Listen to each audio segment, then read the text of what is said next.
This thing presents as a rifle in a bag, and I think it's so much more than that, and I'll explain. Y'all are gonna get a kick out of this. This tiny little day pack here has a full-length AR-15 rifle in it. The foreshadowing, of course, being a fold AR, it is a folding rifle, but it's not the gimmicky receiver extension folder thing that you're used to seeing.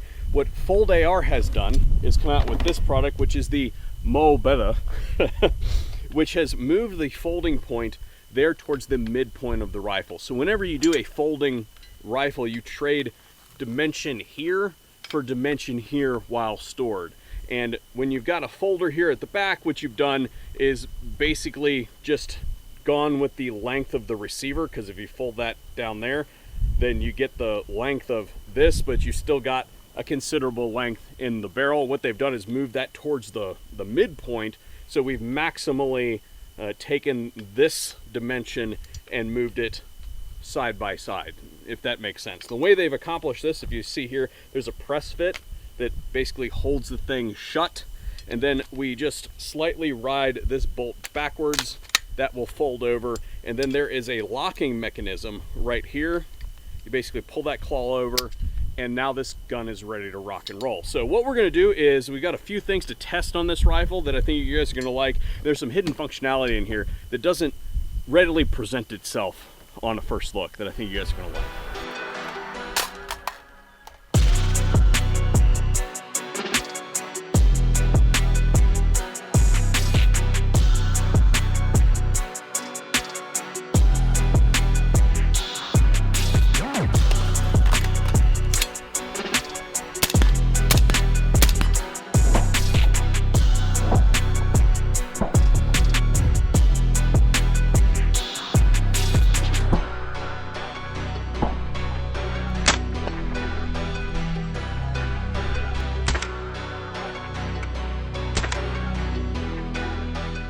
A couple years ago, my friend Tim from the Military Arms channel did a video on this product when it was in prototype phase, and there was a little bit to do about the folding mechanism and folding it and unfolding it when hot. It's been a couple years since I've seen that video, but if I can find it, if it's still online, then I will link it down below, and we're going to attempt to put our own spin on that and simultaneously duplicate those results, see if that's still a thing or if they've worked that out in the final, so to speak. So what we're going to be shooting here today is Fiocchi high performance 77 grain match grade Sierra Match King bowtail hollow point.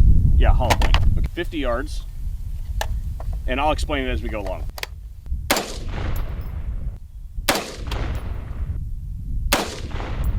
I'm going to heat this gun up a little bit. I'm going to fire like 10 rounds out of this into the dirt.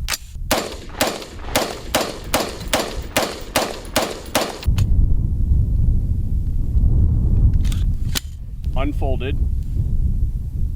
Yeah, I can feel a little bit of warmth. Okay.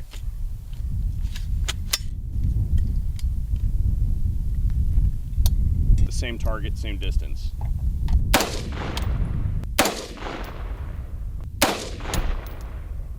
Now we're going to shoot a third group. Same distance.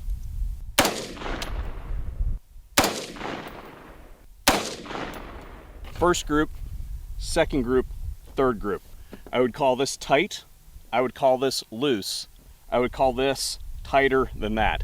I'll have the measurements up on screen for you guys, but the point is that this is the same effect that Tim saw years ago. It's not quite as bad as it was back then. They've clearly done a little bit of work.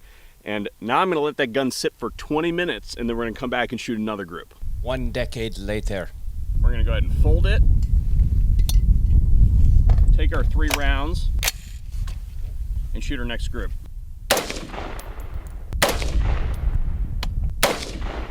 Man.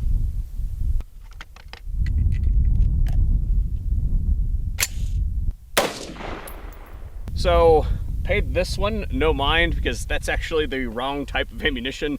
I had a little pile of ammo sitting behind the sandbag, and I accidentally grabbed one of those. That's a 55 grain round instead of the 77, so obviously it can't be included in this group, but this is actually 3 rounds. So yeah, gun's accurate, and if you're not folding it when hot, it maintains accuracy quite quite well.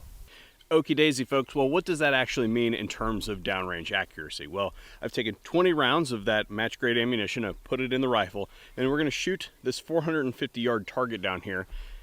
We're going to see how many of them land on that standard size target.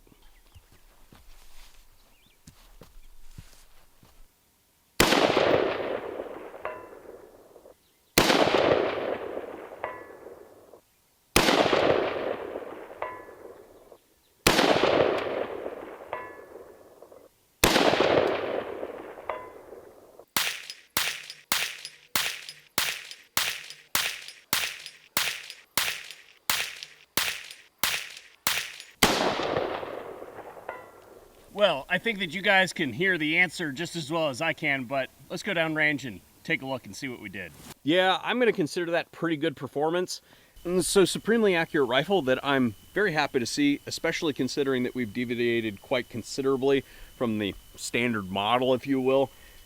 Now we're going to move on to suppressibility, because this thing has the feature of an adjustable bolt carrier here. So often I will tell people that you either have to have some adjustable gas block or you need to have a bunch of buffer weights laying around. This thing has an adjustable carrier that is set up for use with suppression. So right now, this whole time we've been running on the unsuppressed setting. I'm going to go ahead and throw a can on this thing, and then we're going to shoot it side by side to see how that impacts the gassing of the rifle. For this, we're going to be using our normal Fiocchi 223A. It's a 55 grain projectile, and we're going to be using a can that gives a traditional gas profile. This is on the standard gas setting. Now moving it to the suppressed setting. And if we compare them side by side, you can see that the carrier speed is, of course, much higher using this standard setting. And I'm not sure if this is perceptible through video or not, but the gun shoots much softer in the suppressed setting, as you would expect.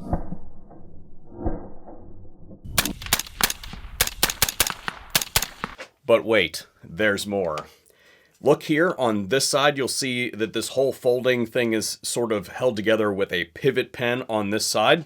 If we take the rifle right like this, pull on that, we now have a quick detach front half. And this gun presents as a concealment rifle in a bag type thing, but I think it's so much more than that, because if you had, say, a whole bunch of different things that you wanted to do with one rifle, I don't know about you guys, but in what I do, I end up trading optics around to a whole bunch of things, because I'm usually testing a whole bunch of guns at different times. And while I have rifles that have hard mounted optics and sights on them for defensive purposes, the majority of the stuff that you see on a regular basis are just trade arounds. So I see the potential for a bunch of different setups that are zeroed to one optic for different tasks. So like this be the daylight setup. Maybe you've got one that's set up for white light applications at night, maybe one for night vision. So you've got the requisite equipment attached. So you simply select the capability that you want, drop it in there, push the pin, throw the lever, and you're ready to go to work. Normally I end videos on a critique, but instead of doing that today, I'm gonna end on a challenge. FoldAR, get with me. I want to explore the capacities of the system to that end. Let me know what you guys think in the comment section down below. I look forward to hearing from you on this one, because I feel like this is something that is pretty innovative, and there's not a whole lot of that going on today. I think this has the capacity to be one rifle to rule them all.